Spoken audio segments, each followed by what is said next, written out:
선생님이 생각했을 때 미루면 안 돼요, 여러분. 미루면 안 돼요, 미루면 안 됩니다. 선생님이 계속해서 일찍 올려줘야지 했지만 드디어 오늘 올립니다. 고려의 사회예요. 선생님도 지금 나이여도 계속해서 미룹니다. 여러분도 공부를 계속 미루지요. 그러면 결국 시험 전날이 옵니다. 선생님과 똑같은 처지가 분명히 있을 수 있을 것 같아요. 내일가 시험 전날에 보는 불상사 만들지 말고요. 좀 공부 미리미리 합시다. 유비무환이에요. 갖추면 두려움이 없습니다. 근데 갖추지 않으니까 자꾸 두려워요. 선생님 오늘도 너무 놀고 싶었지만 여러분이 또 걸렸습니다. 올려주기로 했는데 안 올려주는 것도 웃기고 그래서 올려드립니다. 네, 오늘은 고려 사회 볼 거예요. 고려 사회 보기 전에 지난 시간에 했던 복습, 정치사 복습 해볼게요. 이제 여러 번 했으니까 조금 지겨울 수도 있을 것 같아. 고려는 918년에 건국해서 1392년에 멸망했던 나라다. 근데 지배층의 변화를 보면 이 고려의 역사를 쉽게 이해할 수 있다. 고려 성종까지 지배층은 호족이었다. 성종부터 1170 무신정변까지 문벌귀족 1170부터 1270 개경환도까지 여기까지 무신정권 1170부터 공민왕까지 권문세족 공민왕부터 신진서대부였다. 그리고 이거 첫 번째 시기 호족이 지배하던 시기는 태조, 광종, 성종. 선생님이 잘못 눌렀네요. 이 시기는 태조, 광종, 성종. 그리고 이 시기 문벌귀족이 지배하던 시기는 이자금의 난과 묘청의 난. 무신 정권일 때는 무신 정권은 삼시기였지. 처음에 성립할 때 전성기 때 폭망기 때 처음에는 주요 정책을 중방에서 결정하고 최충원 때는 교정도감이라는 걸 만들어내고 최충원의 아들 최우는 정방을 만들어내고 그리고 이 시기에는 최우 때 몽골족이 쳐들어오고 그리고 이 무신 정권에는 난 두 가지 특수행정구역에서의 난 망이망소의 난 그리고 노비의 반란 누구였어요? 노비의 반란 만적의 난 미음 이렇게 외우면 된다고 이야기했던 것 같고요. 권문세족이 지배하던 이 시기에는 몽골이 어떻게 간섭했는지 내용 알아야 될 것 같고요. 그리고 이때 이 권문세족은 산천을 경계로 한다. 그런 반면에 일반민들은 입추 지지도 없다라는 이야기도 했던 것 같습니다. 그리고 마지막 공민왕의 개혁 정치는 되게 중요하다고 이야기했고 신진사대부가 이제 이 고려 사회를 바꿔나가려고 한다라고 이야기를 했고 그 다음 이 고려라는 나라는 10세기에 거란이 쳐들어오고 12세기에 여진이 쳐들어오고 13세기에 몽골족이 쳐들어오는 외침이 많았던 시기다라고 이야기했습니다. 기억나겠죠? 이 각각 거란족 1차 서희 강동육주 2차 양규 3차 강감찬의 귀주대첩 여진족이 세운 나라 금나라 여진족 그 기마부대 누가 윤관이 별모만 만드는 거 꼭 기억해야 되고 그다음 몽골족이 쳐들어왔을 때 여러 번 쳐들어왔고 뭐 우리가 승리했지만 결국 패배한다는 거 그러면서 수도를 개경환도하면서 돌아오게 된다는 거 이게 정치사의 끝이었어요. 그러면 우리는 이제 사회사를 가보도록 하겠습니다. 사회사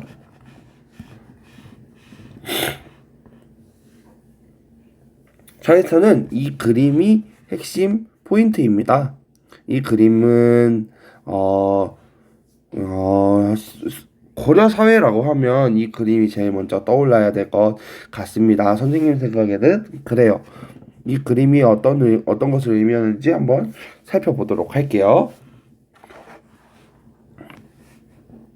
일단은 고려라는 사회는 법으로는 양천제예요. 법으로는 양인과 천인으로만 구분합니다. 그냥 너 양인이야? 청인이야? 너 양인이야? 천인이야? 이걸로만 구분해요.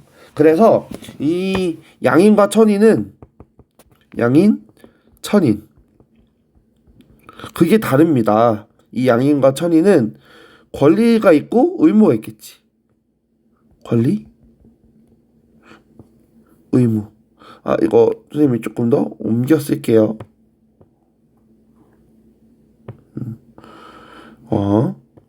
보겠습니다. 양인과 천인은 뭐가 있고 권리가 있고 의무가 있다고. 권리는 영어로 뭐였지? 우리 되게 오랜만에 하네. 권리는 right.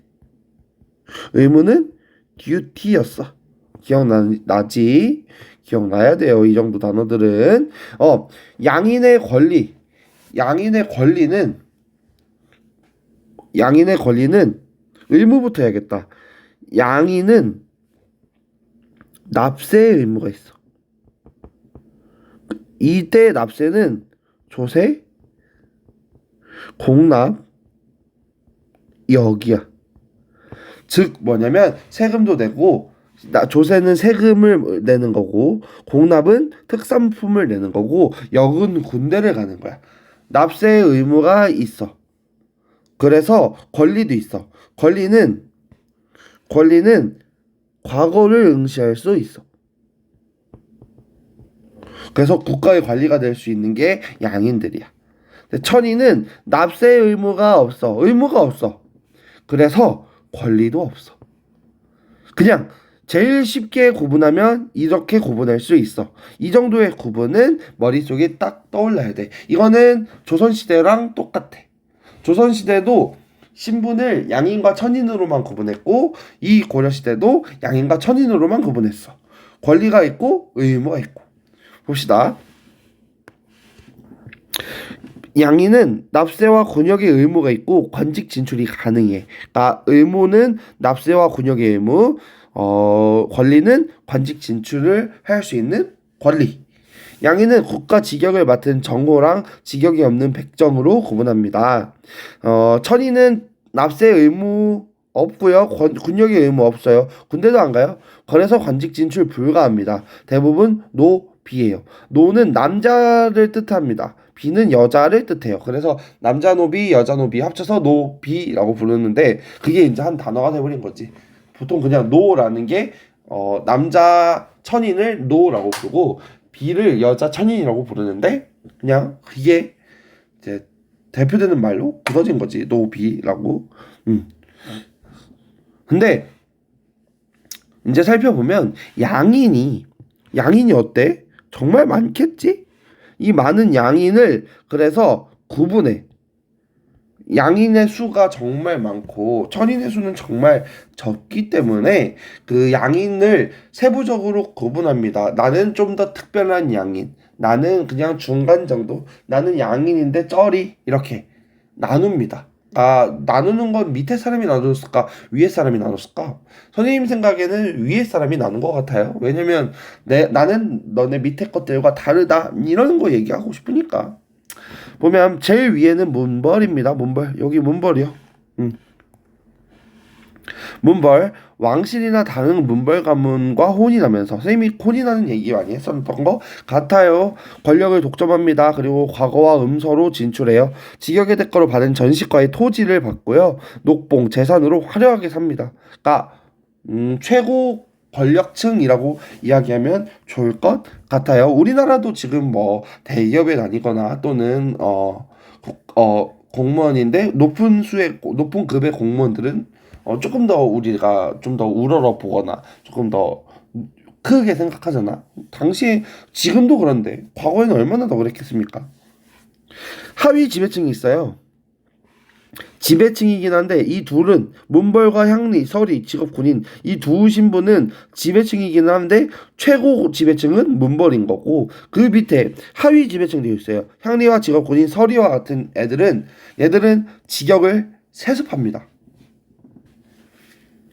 직역을 보통 세습해요. 이들은 밑에서 이야기를 할 데가 없네요. 보면 문벌 같은 경우는 최고 권력 그러니까 맨날 선생님이 복습할 때 이들은 다 문벌이겠지.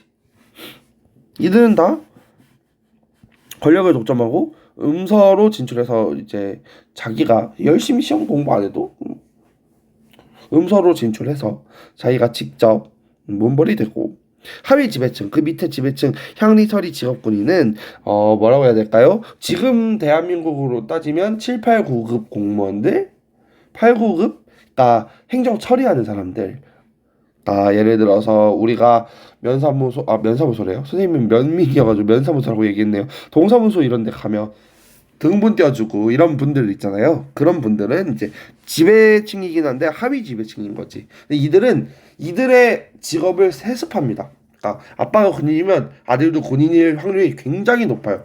그 아들도 군인이고. 향리도 마찬가지예요. 향리는 이제 실무를 담당하는 사람들이고 서리도 마찬가지입니다. 직역이라는 말은 직업이라고 생각해도 상관없어요. 직업을 세습한다는 거.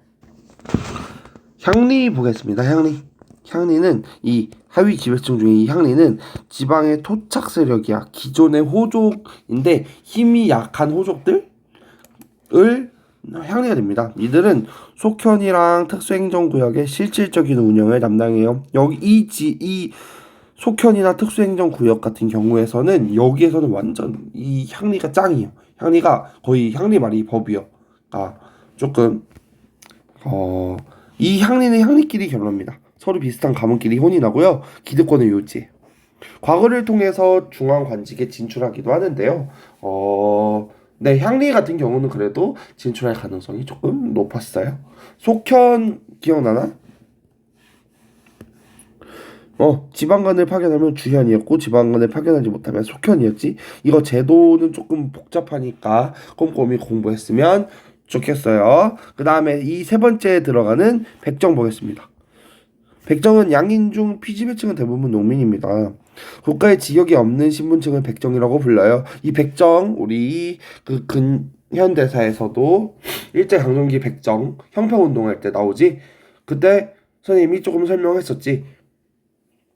일반 국가의 직역 국가 공무원이 아니면 다 백정이었어요. 그 당시에는 그 백정은 농민이 대부분이었고 국가 개체정의 기본이 되는 조세 공납력을 부담합니다. 법적으로 과거를 응시할 수 있지만 현실상 굉장히 어려워요. 이들은 백정은 양인이기 때문에 납세를 하지만 과거를 응시할 수 있다는 거. 이거는 좀 헷갈리게 잘 나옵니다. 백정은 과거에 응시할 수 없다. 그러면 아닌 거지. 백정은 양인이기 때문에 과거에는 응시할 수 있습니다. 군공을 세워서 정고가 되기도 합니다. 그러니까 군 전쟁 상황에서 업적을 세우면 특별히 이제 정고가 되거나 군인이 되거나 하는 경우도 있습니다. 그리고 이제 특수행정구역 향부곡 소의 주민은 법적으로는 양인이지만 차별 대우를 받던 양인이었지. 교육, 과거 응시, 거주 이전의 제한입니다. 그러니까 이들은 양인이기는 한데 신분상 양인이긴 한데 권리가 주어지지 않고 세금을 더 많이 내고 불만이 있겠지? 그럼 불만할 때 어떻게 써? 막 난 일어나는 경우도 있겠지. 특수행정구역에 살고 있는 사람의 난 뭐였지? 난이 망소의 난. 아무튼 이런 식으로 향부곡소가 있었다는 것. 그리고 천인입니다. 천인은 노비예요. 재산으로 간주합니다. 재산. 그냥 재산이에요. 말할 수 있는 재산. 그래서 사고팔고가 다 가능해요. 매매, 판매, 사고, 팔고, 증여, 아들, 딸 주고, 상속 다 가능합니다. 일천즉천. 이거는 이제 이 당시에는 아빠가 있고 엄마가 있겠지만 음, 이 자식은, 이 자녀는 아빠랑 엄마 둘 중에 한 명이 노비면 무조건 노비입니다. 이게 일천즉천이에요. 부모 중 한 명이 노비면 자녀도 노비. 국가에 속하면 공노비고요. 개인이 속하면 사노비입니다. 사노비 중에서 주인 집에 거주하면 소유거노비, 따로 거주하면 외거노비라고 이야기해요. 공노비, 공무원이면 공노비, 대기업 다니면 사노비. 그 월급 제도를 전시과라고 합니다. 소유권이 아니라 수주권을 지급한 것인데 얘는 시험에 구체적으로 나진 않았습니다. 관리들이 전시과를 받았다 정도만 알면 충분할 것 같아요. 나중에 이거에 대해서는 깊게 배울 기회가 있으면 그때 배우도록 할게요. 그리고 본관제. 여기 이건 뭐냐면 그 고려시대의 약간 특수성인데요. 가문의 근거지인 본관을 중시합니다. 사성 정책 때문에 생긴 거예요. 그, 선생님은 평택 임시입니다. 평택 임시. 선생님의 본관은 그럼 어디야? 평택인 거지. 여러분의 본관이 어디인지 아나요? 우리 가승할 때 적어오라고 하잖아요. 그 사실 쓸데없는 것, 과거의 것이라고 생각할 수도 있는데 자신의 본관은 조금 잘 알면 더 좋지 않을까라는 생각은 듭니다. 어쨌든 본관제, 그러니까 자신의 본관이 어디이냐가 중요한 것이지. 왜냐면 고려시대는 자기 지역을 떠나서 사는 것이 굉장히 특수한 일이었기 때문에. 지역은 등급이 있었어요. 주현, 속현, 특수행정구역. 주현은 뭐야? 지방간이 파견한 지방. 속현은 지방간이 파견되지 못한 지방. 특수행정구역은 일반 군현민이 살지만 차별받는 군현민이라고 이야기했었지. 등급이 정해져 있어요. 고려는 그리고 본관제로 위계 질서를 세우고 향촌 사회를 통제합니다. 그래서 자기 지역을 점프하는 게 굉장히 어려웠던 시기예요. 본관을 떠나서 이주하는 것은 법으로 금지되어 있습니다. 관리가 되거나 범죄를 저지르면 떠나는 거지. 이게 본관제입니다. 고려사회의 특수한 것은 바로 이것이에요. 고려사회는 부계와 모계가 동등했다라는 게 포인트입니다.